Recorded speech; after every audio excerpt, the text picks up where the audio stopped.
On est ici pour le high roller des Kill Tilt Poker Series à Toulouse et sans trop vous spoiler, vous allez voir qu'il y a eu énormément d'actions. Maintenant on est à 3 left et on a une situation assez intéressante. Donc moi j'ai 20 big blinds au bouton. On a Abel en small blind qui a environ 30 big blinds et on a Marc en bébé qui est énorme chip leader. Donc il va falloir essayer de se battre contre ces deux beaux oiseaux pour aller décrocher le titre de ce high roller des KTPS Toulouse. Déjà ça commence par un open ici avec As-4. Alors Marco défend, on va trouver un flop, Roi 8-8 avec 2 piques et moi j'ai l'As de pique. Marc a décidé de foutre directement le bordel avec un donk bet. Quand il donk bet ici, il a bien compris, on est évidemment face à un joueur compétent, un joueur très fort. Il sait ici qu'il a plus de 8 que moi. Et donc, il sait également que je vais très peu continuation bet ce board. Avec l'As de pique ici, hors de question de folder. Je vais évidemment payer avec hauteur As. Par contre, si j'avais une main comme As-4 sans pique, là c'est une main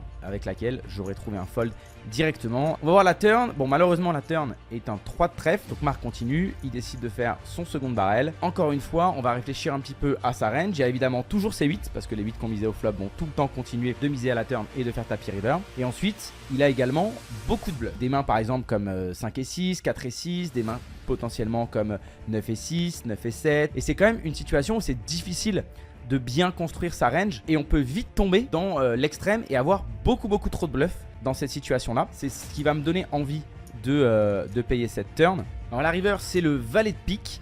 Donc maintenant j'ai flush à 4 cartes. Malheureusement mon 4 et pas de pique, ça aurait vraiment simplifié ma décision. Donc le pot fait globalement quasiment mon tapis. On a presque un pot size bet puisqu'il me reste un peu moins de 100 000.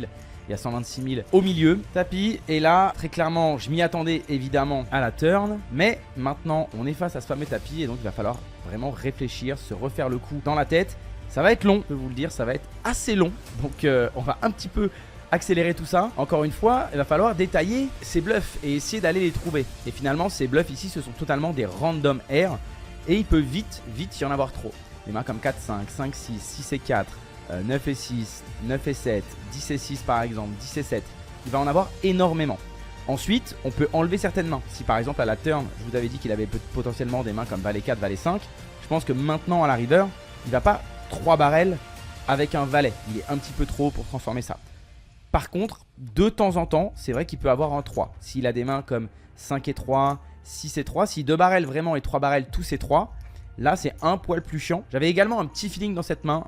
Dès le flop, un petit peu. Marc est un joueur très agressif. Dès son donk bet au flop, je m'attendais à le voir avoir une fréquence de 3 barrels assez importante dans ce spot-là. C'est payé. Il y avait 9 et 6 de carreau. Et donc, potentiellement, trop de bluffs.